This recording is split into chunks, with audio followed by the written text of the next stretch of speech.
What's up, everybody? Welcome back to another episode of Stay Hot. The Slay Hot series is over. We are back to normal. My name is Bladen Kirk. I'm joined, as always, by my two favorite co-hosts of all time, in Matthew Sponhour and Theo Ash. We have a great show planned for you.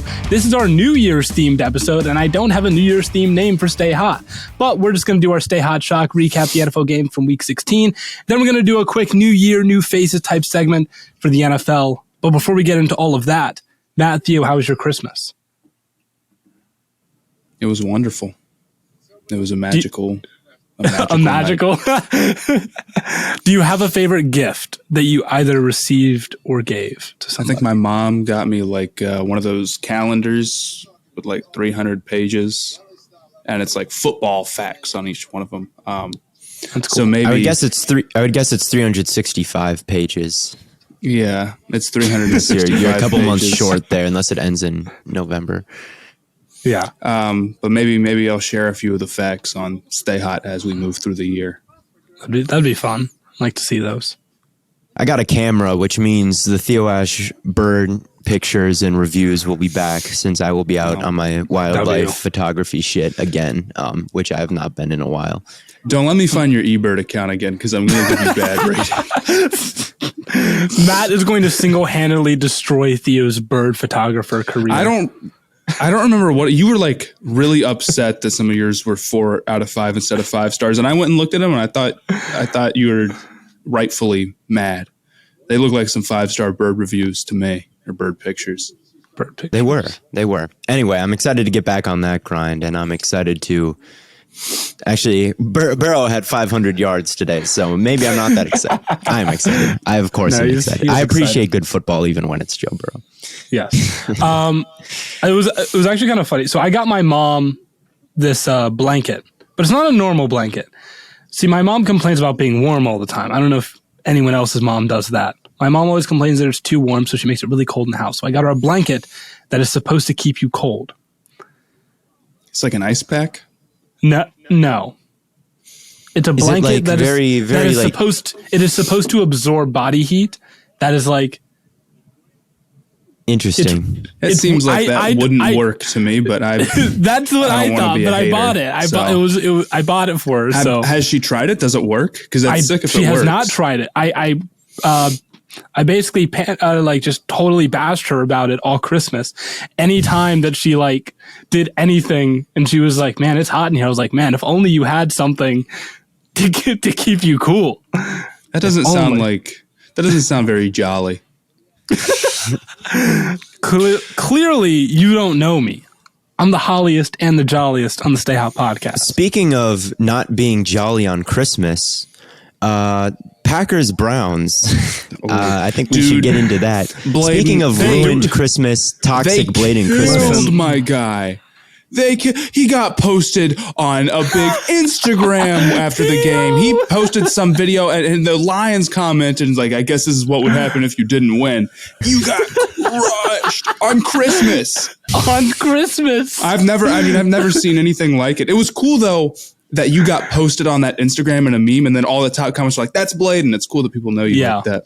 Yeah, no, that was cool. That was on like Hype Celebrations or something like that. Best Celebrations on Instagram with 2.8 million followers. And the day before the game, Bladen posted a picture on Snapchat that said, I'm Santa now. And I took a screenshot of that and posted it on Twitter with the caption, Baker Mayfield when he gifts the Packers 3 free interceptions. And I ended up being wrong on that take because he threw 4. So I wasn't even close. I don't know why, but it got reposted everywhere, that meme, and they called it he called it, retweeted it, and that made it very popular. But not exactly a stellar game for Baker Mayfield. And I mean, this is what I said after the game. I struggle to think of one trait where Baker Mayfield is above average.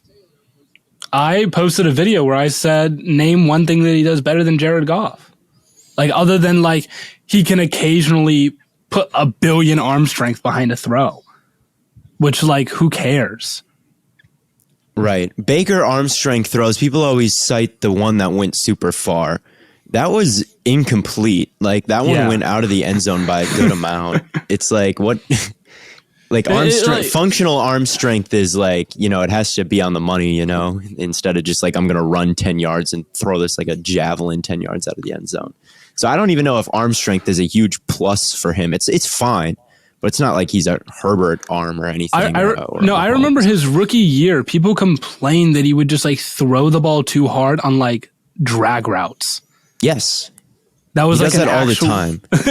And I'm like, Josh Allen kind of did that today too, but I digress. But no, that was just one thing that like I don't know what Baker does better than like Garoppolo or Goff or any of these guys. I don't disagree that maybe he's in that tier, but he can play better than he did against the Packers. It was just a very bizarre game because I've never seen a team get in the 2-minute warning where they need to score, and you're like, yeah, they should just run. They should run the ball here. 50 seconds left in the game, you're at midfield, 3 timeouts. I'm like, maybe you hand it off one more time. And that's just an absurd mindset to be in with a number 1 overall pick. Right. I saw people criticizing the play selection and like Stefanski's play calling, and it wasn't a problem with the routes. It wasn't a problem with like, screens. It's the passes are too short or too long, or they should be throwing inside or outside the numbers more. No, they were mad because they were passing it at all. Like, why are we passing it? We need to get down the field and score here. And they're like, why are we putting the ball in our quarterback's hands?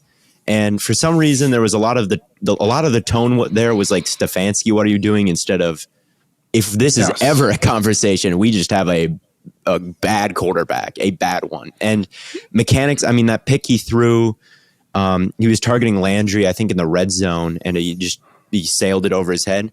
I mean, you watch his back foot. It's like he's on like a tip. It looks like he's twisting his ankle. It's like, oh my God. What? I feel like with mechanics like that, with foot mechanics, not a ton of fans, maybe even myself included with a lot of it, don't know exactly what they're looking for. But that was one where everyone who has ever watched football can look at that and be like, why is he standing like that? Why is he throwing like that? You may not know what it's supposed to look like, but you know it's not supposed to look like that. Exactly. Right.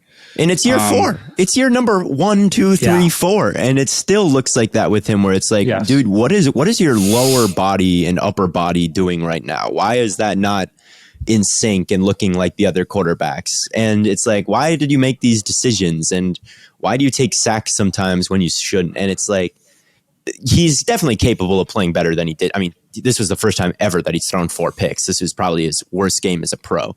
And Devondre Campbell dropped 1, and Eric Stokes dropped 2, if you count one that happened on a 2-point conversion. So it's like, it was just a horrific game from him. He can play better, but even when he's playing better, I don't know what skill he possesses that's really any good. Like, no, this was the final straw for me, and a lot of Browns fans really disagreed, and I just don't understand why. They're over here blaming Kevin Stefanski. They're like, well, we have such great running backs. Why don't we just run the ball more? And I'm like, you're freaking out over like Kevin Stefanski asking Baker Mayfield to throw a pass. They're like, I can't believe we threw the ball 3 times in a row. There's 40 seconds left. What do you want them to do? Like, what? I agree that they maybe should have leaned on Chubb a little bit more, but you got to just have faith in your quarter. Like, Chubb is a top 2 running back in my eyes. So, like, I agree. But, like, and Stefanski made Baker look pretty good last year, which probably gave him the faith in Baker that. So it's like Stefanski's blessing of making Baker look better than he is also now a little bit of a curse if he's leaning on Baker too much now with confidence in his good results last year. I've said this before. This feels so much like last year with the Rams. And Sean McVay just wanted to do more. And that's how it feels with Stefanski. He's just trying to do more. And it's Stefanski doesn't even want to. He doesn't want to do that much. Yeah. He's not asking. He just doesn't want to run. He just doesn't want to do like inside zone and play action every single play. He doesn't want to run in the 2-minute drill. Like, I will say with Mayfield, he has been more accurate than this. Like, okay, maybe the arm strength is just all right, and maybe he leans on his scheme a little bit, but he's been. I remember he went on a stretch last year. He was very accurate. And And I get the shoulder thing. I do. But you can't excuse the mechanics on some of those throws. And maybe what's even the bigger, and it's not the bigger story, but what also is a big story, the Packers only won that game by 2. And that's not a good sign for them. For Green Bay? For Green Bay. If Case Keenum had been playing in that game, I really wonder if they had won. I would agree. It was cool to see Rodgers break the record, and I think that kind of like put everyone in a good mood. And then it seemed like the game was in hand, and then it was like kind of the same deal as last week with the Ravens. It seemed like the game was in pretty good shape, and then it was like, oh wait a minute, they have a chance to drive down the field and win it right now. Yeah. I'm still not too concerned, even though the point differential maybe is not what you'd expect from a top seed, because there are a lot of tops. There's still a lot of top injuries there. There's still a lot. Like, again, I still am banking on Jair and Bakhtiari and Randall Cobb. Yeah, that's true. And Zadarius Smith and all the guys are playing. So, like, I can't point to anyone and be like, man, they really didn't play very well. Like, Rasul Douglas balled out. I thought Stokes did well. I thought the safeties did a decent job. Gary played a good game. Preston. So it's like Devondre Camp. Everyone played pretty well. Chubb just got behind us a few times. I mean, Chubb will do that. And I think the offense, I mean, there was those 2 Devontae drops when the game should be put away, but he didn't play poorly by any means. And Rodgers played pretty good. And the offensive line held up pretty well. So it's like everyone's playing pretty well. It's just all of a sudden at the end of the games, you're like, whoa, we didn't quite put them away when we should have. Devontae didn't quite catch those 2 passes. So I'm not too concerned about the Packers, even though these games have kind of been sneaky close at the ends here. I still feel pretty good about all the players and can't identify like an area or a positional group where they really suck. And that'll help. But, you play the Cowboys. If anything, I think it's more of an indicator that the Browns are really just like, if they had Derek Carr, they'd be that team. If they had, literally Kirk Cousins, I'd be happier with at this point. Yeah. Oh, for sure. And everyone. I would like to take a quick intermission just to point out the fact that the Cowboys are up 49-7 with their backups in, and I don't know who number 17 is for the Cowboys at receiver. He just made the entire Washington football secondary look like children. The silliest thing I've ever seen.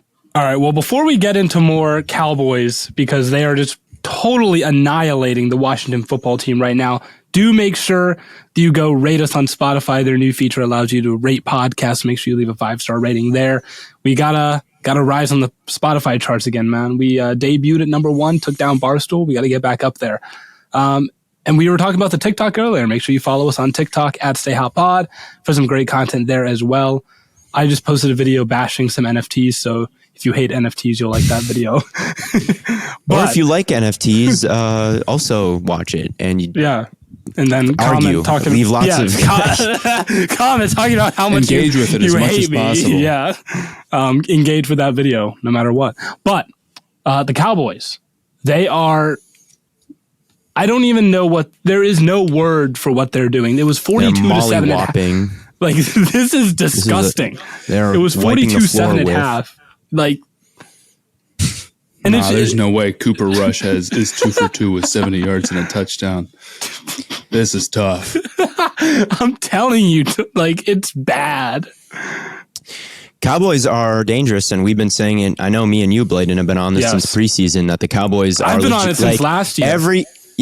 Every year the Cowboys fans think they're Super Bowl contenders, which the Cowboys get unnecessary shit about because every fan base thinks they're Super Bowl contenders. Besides, the real bottom of the barrel teams, you could say that about Broncos fans. They think they're Super Bowl contenders every single offseason. So Cowboys fans also do, and it's a running joke. But this year, they really did have the look of Super Bowl contenders, and right now they are really, really scary. They've got 2 Defensive Player of the Year candidates on defense, plus a scary edge rush duo, plus great corners, and it's terrifying on every level of their offensive line, quarterback, wide receiver room, front 7, and secondary. Just completely terrifying everywhere. People need to stop underrating them because, dude, it's scary. They're not even full. Tyron Smith is out. Yeah. Like, they're not like, what? And he's maybe the best left tackle in the league when he's healthy. Just missing that guy casually and putting up 50, 42-7 at halftime on a borderline playoff team here in Washington. Like, now, Washington has some injuries and COVID people as well, but no, like, still, regardless, these are NFL players. Yeah, exactly. Like, it's 56-7 right now. And the Cowboys have their backups in, and they're still scoring at will. It's unbelievable. It is unbelievable. It's crazy, man. And they'll be a tough out, and they'll be a really tough out for anybody. Yeah. And they played the Buccaneers week 1. They probably consensus best team Buccaneers, maybe. Well, I guess they lost to the Saints, so maybe not pretty recently, but a really good team in the Buccaneers. They were on the brink of beating them earlier in the year. The first game of the season, they almost won, and people were like, "Oh, that was a pleasant little surprise." They're better now than they were then. I was about to say they would definitely beat them now. They would absolutely beat them now. I don't know about definitely, but they obviously could. I think I'd favor them. I don't think it'd be definitely. It'd still be a very close game. Maybe not a stay hot lock. Maybe not a stay hot lock, but speaking of stay hot locks. Maybe we should talk about our stay hot shock, which is the Texans beating the Chargers. And we all locked the Chargers to win. So I would have hit if that game hadn't gone that way. Same. Yeah. I've been close to coming back and getting the points close again, but I keep missing one game.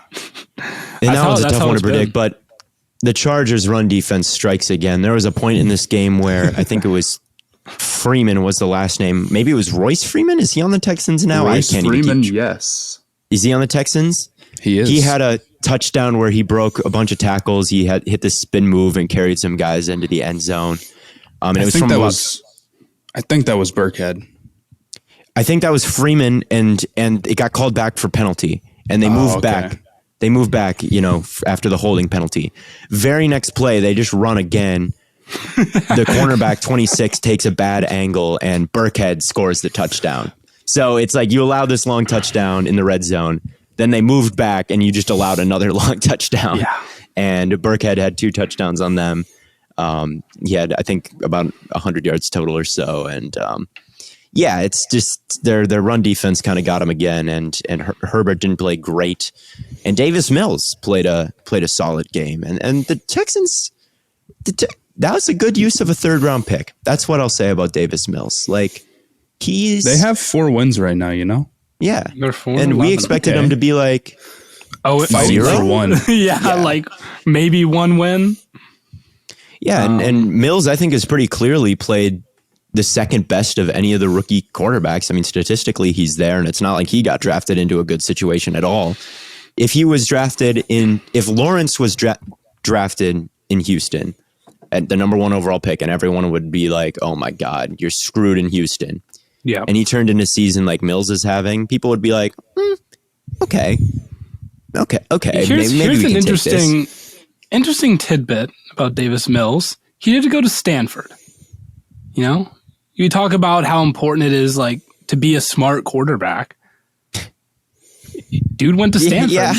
I mean, I'm just saying, like, there's got to be something there. It's probably a smart guy. I mean, when I scouted him, my takeaways were like, okay, arm strength. He's got an NFL arm. It's not, Mahomes, like, it's not like top tier, but it's good.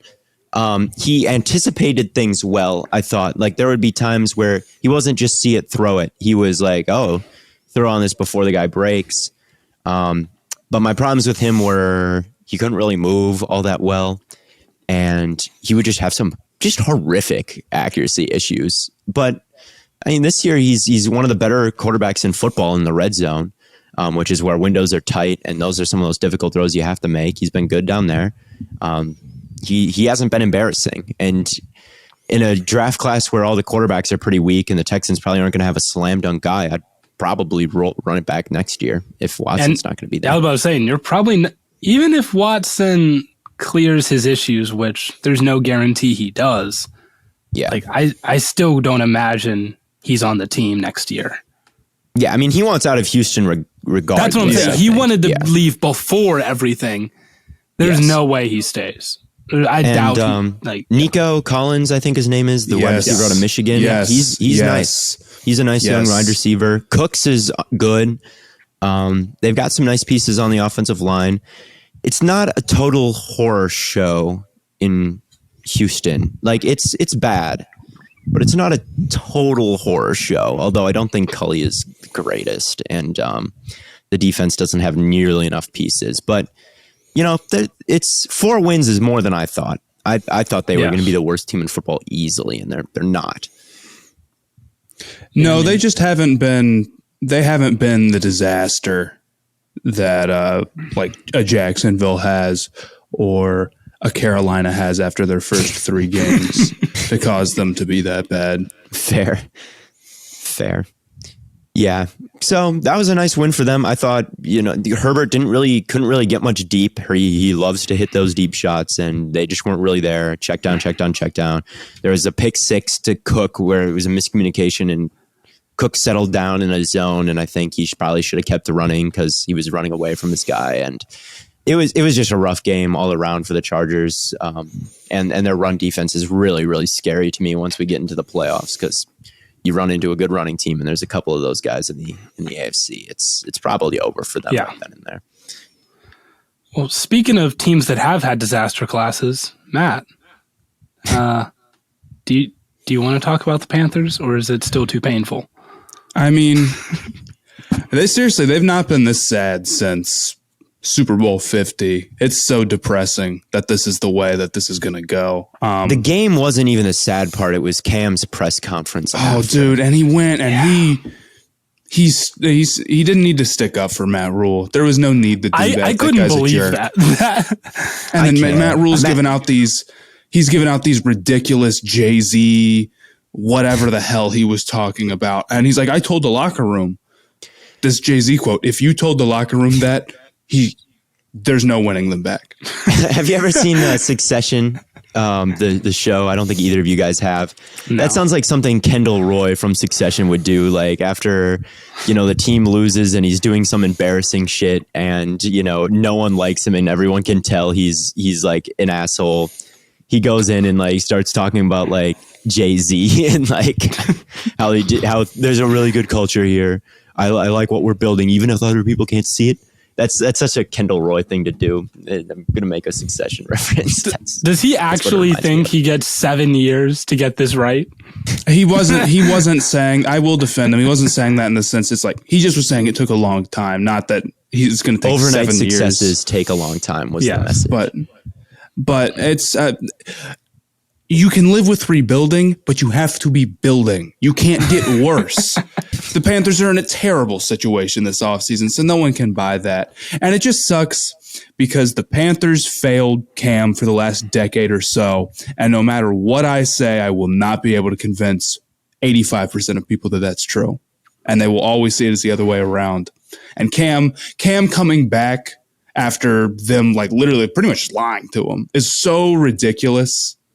And he didn't need to do that. And just to come back to take blame for the state of the team is insane. It's really cinematic. It's really like a TV show arc that is just like it is tragic. It's like a tragedy. It's like Macbeth or something. It's Shakespearean. It's like, Macbeth. The hero came back and the knife just got twisted deeper. And it's so sad, even though all this stuff happened. And that wasn't his fault. I've been looking at there's mixed feelings about the Panthers among the Panthers fan base. And we're not even to the off season yet. So I'm not saying everybody's really looked at it. Panthers are in a really bad spot. They have no offensive line. They have no money. Half the defensive starters, not half of them, but a lot of key defensive players are leaving. They don't have the money to bring all those guys back. They have to fix the offensive line. They don't have a quarterback. They have 1 pick in the first 3 rounds. I mean, I don't know how you could possibly make the team. Like how you could fix the team to the point where you're like, yeah, we're competitive for a playoff spot within 1 year, unless some coach was able to come in and just magically turn everything around. And I think we'll get into that a little bit later when we're doing our predictions on where some quarterbacks will be next year. But one more, while we're talking about the Sunday slate, before we get into that, I got to talk about Joe Burrow and his 500 529 yard. Was it something like, it was 500 something. Ridiculous. Great I game. think the fourth highest all time. And that was the closest to a Madden game you'll see all year. You know, a Madden game where you're playing on a difficulty that's a little bit too low for you and just everything is working. And all you do, of course, is just dial up deep. We might be watching that game right now with Dallas. Well, we're not because Dak is not playing. Burrow was in here, 2 minutes left, up by 20, just airing it out on these practice squad corners. And, you know, Mixon was hitting deep wheel routes with like 5 minutes left. Like they were just pouring it on the Ravens. And I think a lot of that has to do with what their defensive coordinator said. And like, oh, we're not ready to crown Burrow yet. And they probably took some offense to that. It's a division rival. They're really trying to get into a playoff mode here. So let's kind of jumpstart with some energy and just take it to them and kill the Ravens. But my thing with Burrow played great, obviously, but they did not let up like other teams would. Like Dak may have surpassed what Burrow did this week, but they took him out of the game, or they would calm down a little bit and call some runs. That's not what the Bengals were interested in doing. And T. Higgins was mossing people. Jamar Chase had an amazing catch. Boyd was wide open. Mixon was open. Like just down the field, just shellacking of this Ravens secondary the whole game. They just didn't have a chance. It was like a kid playing Madden, just trying to run up the numbers on a difficulty that was a little bit too easy. I mean, the Bengals killed them, and they did not let up, and they wanted to embarrass the Ravens, and they did. And I don't hate the strategy. The Bengals made me happy today because they kept the Browns in the playoff hunt. Hey, that Ohio connection. Shout out that. Like I've probably said this before on the podcast, but nothing makes me more upset than the Ravens running back room getting soaked. I don't think I've ever seen a position group get hurt that bad where it just goes from like they have some of the best to they have some of the worst, and it kills me every time. Their running game is brutally bad. They could have, and their cornerback room. I didn't even gun to my head. I was like, I know Chuck Clark is playing in this game. I'm pretty sure he's a good safety. Yes. He's decent. And then I was like, are any of the corners playing? And they got beat pretty badly. I mean, Burrow has certified stock in the Ravens now after the two performances that he's had against them. They showed a graphic that are like the two worst yards given up games against the Ravens in their long, prestigious history. And it's like Burrow's at the top of that after just this season. So that was he played really well. Both of those are this year. Yeah, both of those are this year. That's so nuts. He's a certified stock owner of the Baltimore Ravens at this point. So yeah, it's crazy. It's crazy. And one more before we get into this. I know we've talked about quarterbacks a lot, but Josh Allen may have had an even better game than Burrow did. And I know I'm going to get branded as a Burrow hater for saying that, but I'm telling you, his numbers mean a little bit more because it was a close game the whole time against maybe the number one defense by DVOA in football, the New England Patriots. Yes. And Emmanuel Sanders was selling and dropping passes, and he just was hitting some ridiculously stupid, throws that only he can hit, rolling to his right, three guys in his face, throwing it all the way across the field, just some bullets into the end zone. And, he hurdled a guy. There's a fourth down conversion where he just hit this nasty juke move. I mean, he was putting the team on his back and ended up with even more EPA than Burrow did, if you're into that kind of thing on this day, against the number one defense by DVOA. And in a must-win game, not a must-win game, but a huge divisional game, I was unbelievably impressed with what Josh Allen did today. I would consider it a must-win game. You take a look at the AFC right now. That's absolutely a must-win game. Yes, and Josh Allen practically would have been them 8-7. That would have been pretty tough. That's what I'm saying.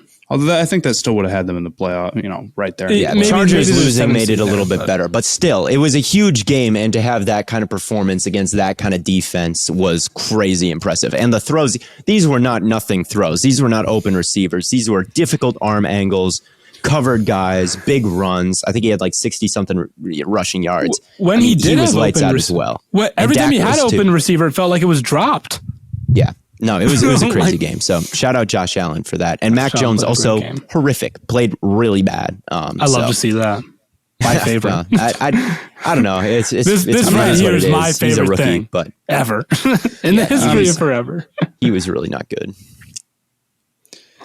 I don't know if I'm the Mac Jones hater, but I do like to see maybe the narrative become a little bit more reasonable on him. I'll say that. Yeah. If he had kept balling out, it would have been how far. Like there was a point in time there where we were maybe not too far away from Mac Jones top 10 talk.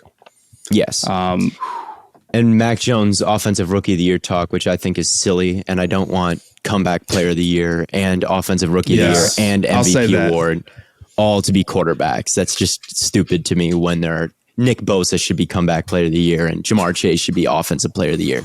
So like just only look at quarterbacks there is a little bit lame. So I'm kind of, in that sense, I'm a little bit glad Mac Jones came down to earth. So it's not just quarterback sweeping the awards, but nothing against the Patriots. I don't care if Mac Jones does well or not. In fact, I'm rooting for the Patriots a little bit.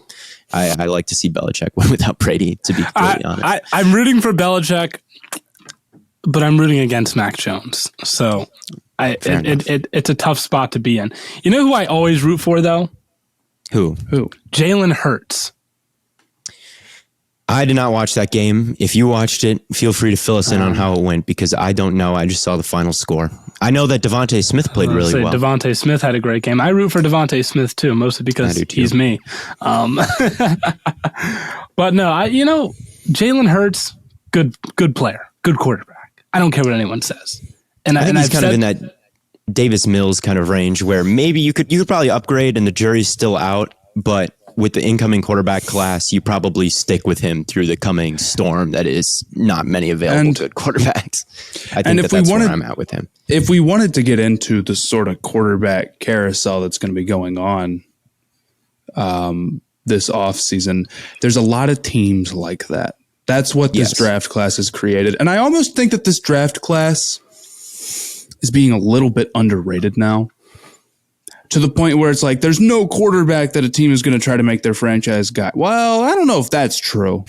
I don't know if I'm going to go that far. Like, someone's going to get drafted high. Someone's drafting Matt Corral. Someone's drafting Kenny Pickett. Someone better draft Matt Corral. But as far as there's no one where you're like, I'm going to draft him, and I just think he's going to be able to help us win day one. Maybe there is somebody who will end up doing that, but there's nobody I really trust to do that, if that makes sense. But I went and looked at it, and I think the teams that absolutely undeniably cannot run back their quarterback situation, it's probably the Steelers, Washington, Denver, and then I put the Saints in there because Jameis Winston is a free agent. I think do you think I'm missing anybody? The Lions running it back with Goff would be kind of a tough sell for me. Like, now, I don't think the Lions will run it back with Goff. My prediction for them is that Goff will be the starter week one, and they'll be sitting somebody behind him. Yes, if they're in a good spot where someone will probably be there top of the second round. That I feel like maybe it's like a Davis Mills type situation where it's like they have Tyrod, and then there was someone they sort of liked that is there in round 2 or 3. Like that might be the type of situation that they're in with, because I think they have 2 first round picks. They've got a late first and an early second. So I would guess one of those 2 gets spent on a quarterback, but Goff will probably be on the roster. But he's a tough sell if there is no future guy there and you're waiting another year. And I think that's actually a good situation. I'll say that, you don't want to be paying Goff $30 million or whatever he's making. But I actually think with Goff, he's not a bad bridge quarterback at all. I would still say he's a top 32 quarterback, maybe. But they're paying him enough money, and he's actually had a couple good games down the stretch here for him, where I think you can comfortably say, okay, he'll be our starter, and if we go draft a guy, we'll sit him behind him for a full year, which is what I think you'd want to do with any of the quarterbacks in this draft class. On top of that, the Lions are kind of a really good landing spot. They have a good culture. I really like their coach. They have a very good offensive line. Amon-Ra St. Brown has looked really solid recently. You got TJ I was Hawkinson. about to say Amon-Ra St. Brown, man. They still need some work in the wide receiver room, but they know that, and they have multiple first-round draft picks. They have money. They can go, if they can go get a few more receivers, and they've got the bridge quarterback so you can sit, that's a really good landing spot. It's a really good landing spot. If it wasn't the Lions, people would probably be a little bit more open to this. But I mean, there's just not NFL talent on that team in a lot of areas. Like there's just not on the defense and in the wide receiver room. And hung with the Ravens, hung with the 49ers, beat the Cardinals, almost beat the Falcons today, which isn't that much of an accomplishment. And they had Tim Boyle. They didn't even have Goff in this last game, and they were this close to winning that one. I think so. I agree with you where it's like, yeah.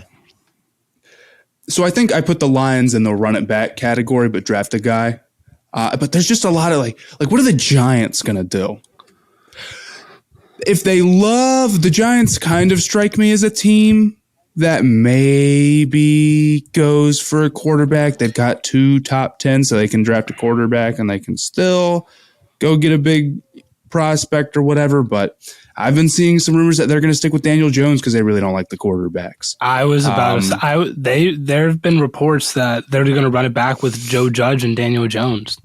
And to me, that doesn't make a shred of sense. I can get Daniel Jones. I can understand the process there. Joe Judge is tough to defend. Joe Judge? Come on. And you've got like the Falcons. I guess they're going to – what else would they do? I guess they're gonna go Matt Ryan again. That might be a place.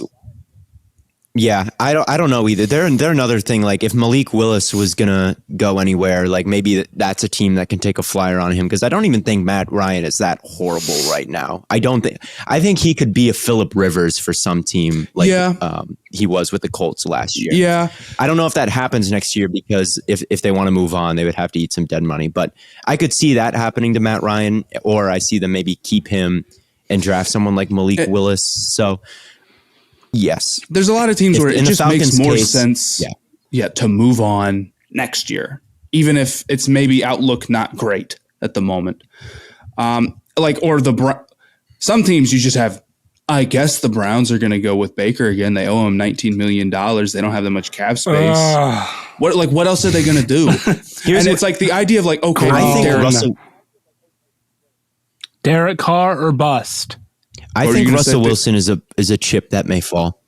I think Russell Wilson, you look at the Seahawks, they lost today versus the Chicago Bears starting Nick Foles. Mm-hmm. And you look at the work that needs to be done on multiple levels of that team. And he's under contract for 2 more years. And do you think you can rebuild in that time? And then his contract is up, and then do you re-up and make him the highest paid quarterback? It's like, what is your timeline?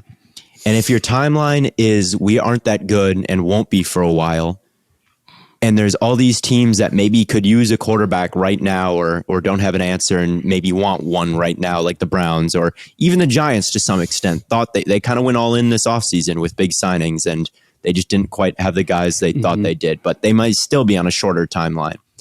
I think Russ has said, I like Seattle. I want to stay here. All those trade rumors were kind of BS, but I don't know if I believe it. And honestly, even if he does want to stay, I don't know if it's a horrible idea for the Seahawks to kind of blow it up because it's been a long ass time since they've won anything. And Russ has not exactly been stacking together better and better seasons as time has gone on, like maybe Rodgers or Brady has or whatever you want to say. So that's a big piece that I could see falling. And I think the Giants make sense, and I think the Browns make sense. So if the Browns got either Derek Carr or Russell Wilson, I'd be happy.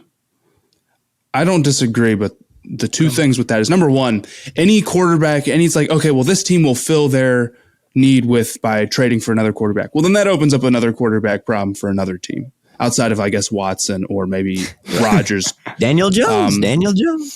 The other problem is that, like, I don't think a Russell Wilson trade is a slam dunk necessarily for any team that trades for Wilson. That's not because Wilson's a bad quarterback. Like, look at the Browns. The Browns don't have a lot of money, and for the first time in a long time, they're going to have to make tough decisions salary cap wise. So to go out and make a move for a quarterback who is going to cost you major draft capital, maybe some sort of young player, and a lot of money, it's going to be really, really tough to keep the rest of the team good enough, contending level, for that to make sense. And that's the only way that a trade for Russ makes sense. Same thing with New York, although less so because it's like, okay, well, we have 2 top 10 picks.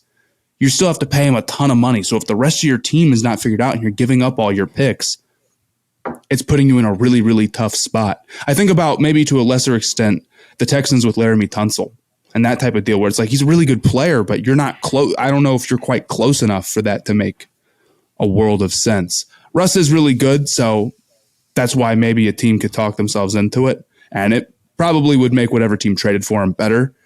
But from a team building aspect, we say this about non-quarterbacks, and it's true for quarterbacks too. Giving up picks and big money for a guy is tough. Yeah. So where does that lead? And the other big thing is, I think, Watson. Watson is the other thing where it's like, that's also an option. Card. And who knows where Rodgers will be at. So I think there are some trade options, but they're all pretty solid, like, maybes. As far as quarterbacks go, I think we can count on Washington spending a first-round pick on a quarterback. I think that's with where they'll be in the draft.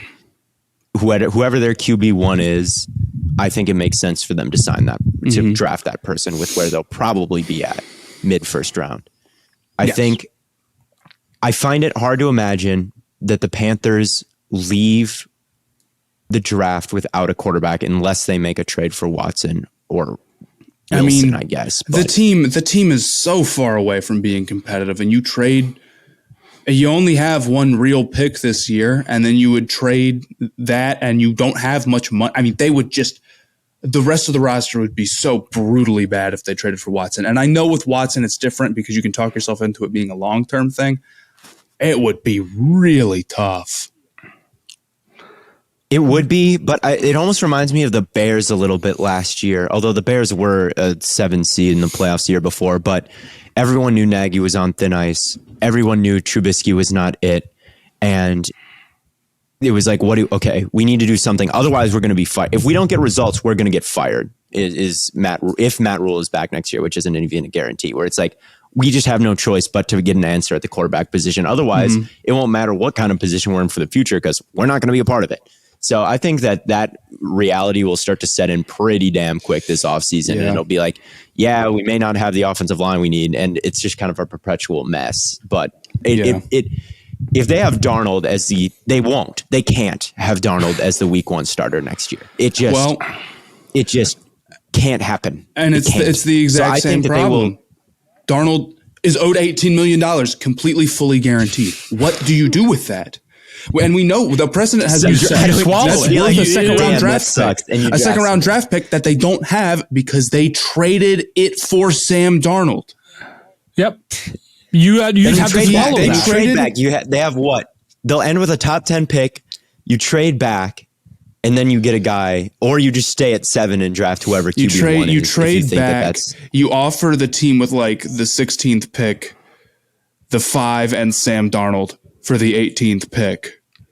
Please, to open up the cap space to then trade a bunch of picks for Watson, and then you just roll with the worst offensive line in the league and you don't re-sign any of your defensive players. Honestly, that's not the worst thing. It's not unthinkable, dude. It's not unthinkable. Anyway, moving on past the Panthers. Washington, I think, will draft one. Yes. The Panthers, I think, would come out of the draft with one unless they go with Watson, because I don't think Wilson is going there. Someone is going to swallow their morals to get Watson. Yes.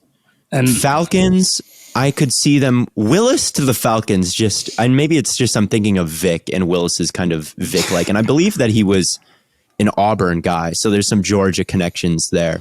So I kind of like that fit a little bit with him having those Georgia connections, and just it's I think that he might be a project that they could take on because of Matt Ryan still being a half decent, okay, maybe sort of decent quarterback that maybe some other guys can't take on. So it'd be okay to take a chance on a ceiling like Willis in the later rounds. That fit kind of makes sense to me. But like someone in the second or third round, maybe for them. Trying to think of what other teams I'm forgetting. Denver. Denver. Carson Strong is such a Denver. If we're doing a little mock draft right now, Carson Strong just seems like a Denver type of quarterback. Just an Elway guy. They might be interested in a trade too because they've got Herbert and Mahomes in that division. The quarterback market is probably not better for any single person than it is for Jameis Winston right now, because there is a handful of teams where you're like, if they do not get Jameis Winston in free agency, they will be bad, and they have no other options that make any sense at all. Matt, how would you feel if the Panthers got Jameis Winston? I have literally no idea how they would do that. They have $29 million in cap space right now.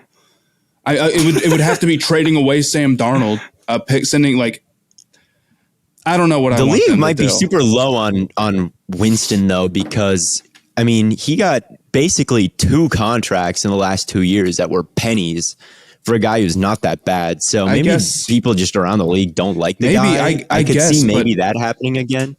I guess I am thinking from my perspective more than from what the league has shown. But it seems to me like a team like the Steelers should be all over him in free agency. They should be trying to get him badly. That makes because their other options are, I guess you try to trade for Wilson or Pickett. Pickett to the Steelers is another like hometown guy. Tomlin has talked so many times this year about wanting a mobile quarterback. Like he's always like, "Oh, Big Ben isn't that mobile. I'd like kind of like a mobile guy." He talks about I bet you week 1, 2022, the Steelers, I don't know who it is, they're gonna have a guy who can move under center. Malik Willis. Maybe Corral. Pickett can move a little bit. Maybe I am overrating. If I see Matt Corral in a Pittsburgh Steelers jersey, I don't think you're overrating Winston is the thing. Winston was he was balling. The thing that's tough about it is like the Saints have no money. They have, and I know people are the salary cap's not real. It is. It's real. It is. I promise you, if the salary cap wasn't real, I was a year too early on a team going 0-17. They're negative $60 million in the cap, and they've got to re-sign their quarterback and their franchise tackle, and that's not a position you want to be in. And they will like get out of it, but not with a team. They won't. I mean, they trimmed a lot of fat last year. Now they're not a playoff team, although they may have been with Winston. So Drew Brees saved them last year by taking a $29 million pay cut. They don't have that this year. Right. It could get bad, but they do always seem to wiggle their way out of it. But they do it in real ways, not just they don't wave a magic wand and everything's better. You do have to make a lot of cuts, and they made a lot of cuts, but there was a lot of fat there to cut. This year, there may not be the Janoris Jenkins of the world to the Jared Cooks of the world to release. So they don't have that kind of excess talent that's making money. So I could see them running into some salary cap problems to even a greater extent this year for sure. And then, what do? Having the quarterback is the cheapest option. So maybe we project. I want to see him go with Taysom Hill for a full season. I mean, you gave him the big contract. You can't be serious. Honestly, I mean, they did give him the big contract, and I think this one was a little bit more real than the last one. So maybe that is what they have. They're going to draft. They're going to draft somebody and then have Taysom Hill be the bridge quarterback, and that's going to go. I don't know. It always seems to work out for the Saints with that type of stuff. They always seem it's like, they have their 9th string quarterback, and then they win anyway, and somehow it didn't matter. That's only against the Buccaneers. That only happens against the Tampa Bay Buccaneers. That doesn't happen against any other team. More often. I mean, they were calling Drew. Did you guys see that story? They just play the Bucs twice. That's it. You guys have you guys seen Drew Brees and then he sent him a selfie? Yo, what? I can't believe they have that little faith in Ian Book where they're like, I guess we'd rather. I don't know, how long has he been on the team? Ian Book? Yeah, he's a rookie. No, I'm wondering if he's been like practice squad, and he must have. Probably not all that long. He probably hasn't been getting. And I guess that makes sense. I'd probably rather have Drew Brees off a lot of rest than Ian Book. I don't know. Ian Book is short with no arm too, except he's not a football genius who is beloved by the city. Imagine getting a Drew Brees versus Cam Newton matchup in the year 2021. Like, that would have been so funny. But unfortunately, it won't happen. But I've seen enough of those. Well, and Cam Newton just ruined his undefeated streak against Tom Brady today. Don't say that, man. They handled that so poorly. And Matt Rule went into that game saying, we have a plan for playing Sam Darnold and Cam Newton. And I watched a good portion of the game until I couldn't take it anymore. It was pitiful. If anyone could tell me what that plan was, other than like, we'll just randomly take them in and out.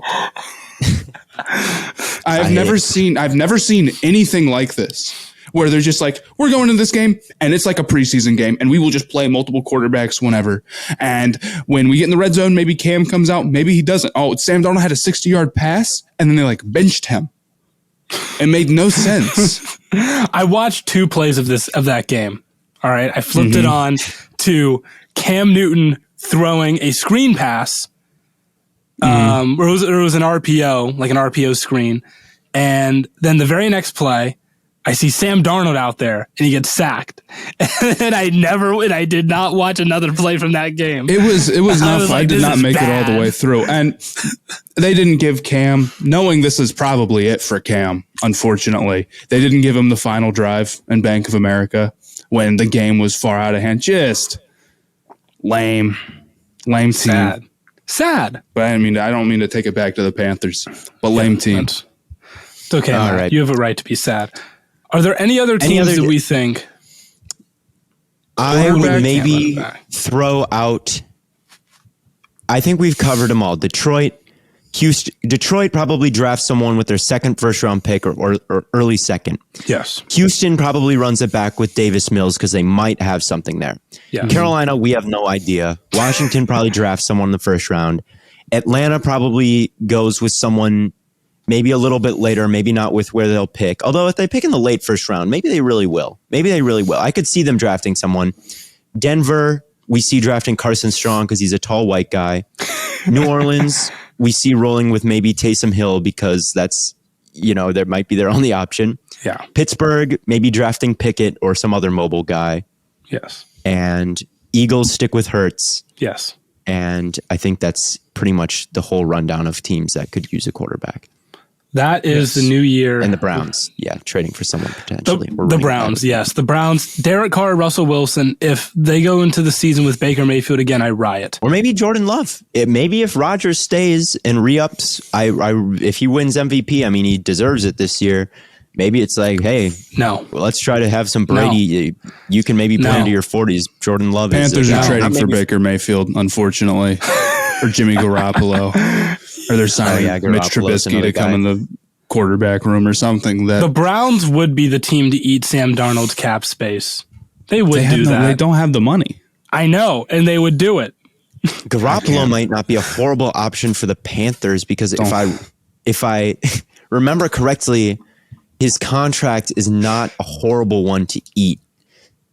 So that's something to maybe keep an eye out. But anyway, we're getting probably pretty close to the end here. We're getting pretty long. Before we do close out, though, I do want to ask, what are your New Year's resolutions, if you have any? Once the NFL season starts to wrap up here, I'm going to watch maybe some more basketball. Always get smarter is my New Year's resolution. I know a lot more about sports right now than I think I did a year ago, and I want to have that much more growth and more by the end of this year. And I want to really be able to know what I'm talking about completely in every aspect of our topics. So that's my New Year's resolution is get smart. And also listen to more music. Theus is very much so in tune with what we're doing right now.